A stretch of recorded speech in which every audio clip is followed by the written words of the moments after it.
خدا کی ہستی کا سب سے بڑا ثبوت یہ کائنات ہے، اور سب سے بڑا معجزہ قرآن ہے جو کائنات کا سب سے بڑا ترجمان ہے۔ تو بات یہ ہوئی کہ کائنات دنیا کی بہت سچائی ہے،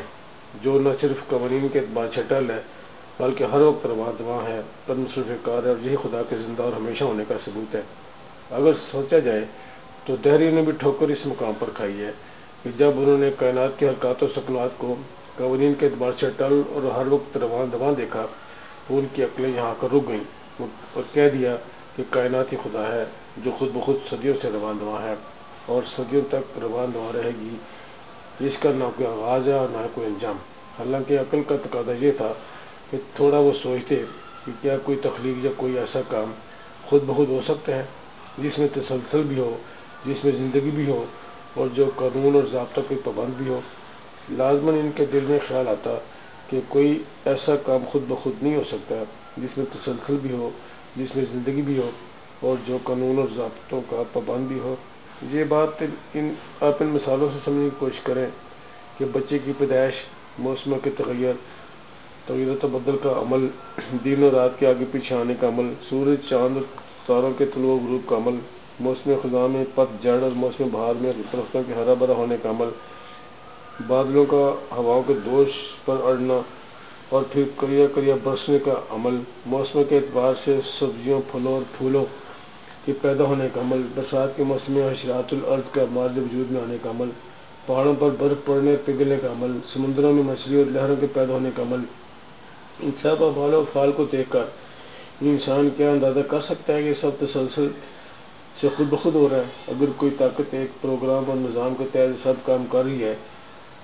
کوئی شخص جو ذرا بھی عقل و شعور رکھتا ہو، وہ یقیناً یہی کہے گا کہ یہ سب نظام خود بخود نہیں چل رہا بلکہ اس کو کوئی چلا رہا ہے، اور پھر بات جہاں آ کر ختم ہوگی کہ کوئی تو ہے جو نظام ہستی چلا رہا ہے، وہی خدا ہے۔ عام طور پر کہا جاتا ہے کہ سائنسدان اور مفکر خدا کے منکر ہوتے ہیں،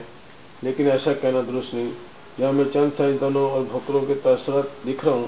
تاکہ آپ جان سکیں کہ سائنسدانوں کے نزدیک خدا کیا ہے اور کہاں ہے۔ پچھلے 3-4 سالوں میں جن سائنسدانوں اور مفکروں نے انسان کی سوچ میں انقلاب برپا کیا، ان میں نمایاں شخصیات ہیں: Copernicus, Galileo, Newton, Bacon, Descartes, Thomas, John Locke, Kant, Kepler اور کیلون۔ ان لوگوں نے مذہبی نظریات اور عقائد میں ہلچل مچائی۔ اس کی تفصیل کا ذکر یہاں ممکن نہیں، میں یہاں صرف ان میں سے چند کے وہ نظریات اور عقائد بیان کروں گا جن سے واضح ہوتا ہے کہ یہ سب لوگ خدا کے ماننے والے تھے،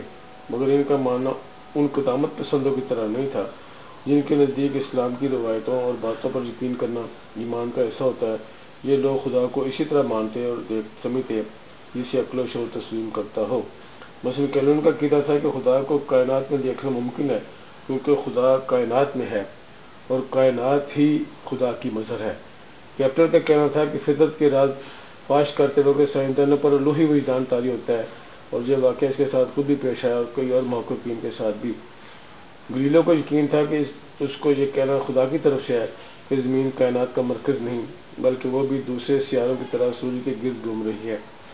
آئزیک نیوٹن کا کہنا تھا کہ ایک دن اندیکھی طاقت نے کشش ثقل کے ذریعے پوری کائنات کو باندھ رکھا ہے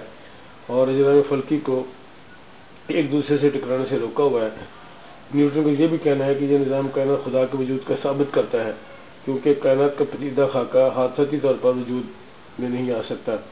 فرانسس بیکن نے کہا تھا کہ جہاں خدا کے وجود کو ثابت کرنا دشوار ہے وہاں اس کے وجود کو جھٹلانا بھی ممکن نہیں۔ کیپلر نے کہا تھا کہ گلیلیو کی تحقیق یقیناً الوہی رحمت تھی۔ ان تمام نظریات اور عقائد سے ثابت ہوتا ہے کہ سائنسدان اور مفکر خدا کے وجود کو تسلیم کرتے ہیں، مگر ان کا تسلیم کرنا مذہبی پیشوں اور عام انسان سے مختلف ہوتا ہے۔ ان کے نزدیک سچ کو پانے کے لیے خدا کے بارے میں دیومڑی داستانیں اور عقائد کو رد کرنا ہوتا ہے۔ ان کا کہنا ہے کہ ماضی کی کسی بھی سیرت کو بھی اجازت نہیں دی جا سکتی کوئی انسانیت کے لیے دنیا کے عظیم الشان مستقبل تخلیق کرنے والے کے عمل میں رکاوٹ ڈالے۔ 17ویں صدی کے آخر تک یورپی سائنسدان اپنے آپ کو ان پرانی پابندیوں سے آزاد کروانا شروع ہو گئے تھے جو اب ان کی ضرورت نہ رہی۔ ان کا یقین تھا کہ ہم فقط جن معلومات پر بھروسہ کر سکتے ہیں وہ ہمارے 5 حواس سے حاصل ہوتی ہیں، اس کے سوا باقی سب کچھ خالصاً وہم ہے۔ تصوف اور اساطیر سب کے سب غیر متعلقہ توہم پرستانہ ہونے کی وجہ سے نکارہ ہیں، کیونکہ انہیں تجرباتی طور پر ثابت نہیں کیا جا سکا۔ ان کے نزدیک کائنات میں بہت زندہ شے انسانی ذہن ہے، جس کی تمام ورکنگ کا تعلق خواص خمسہ سے ہے۔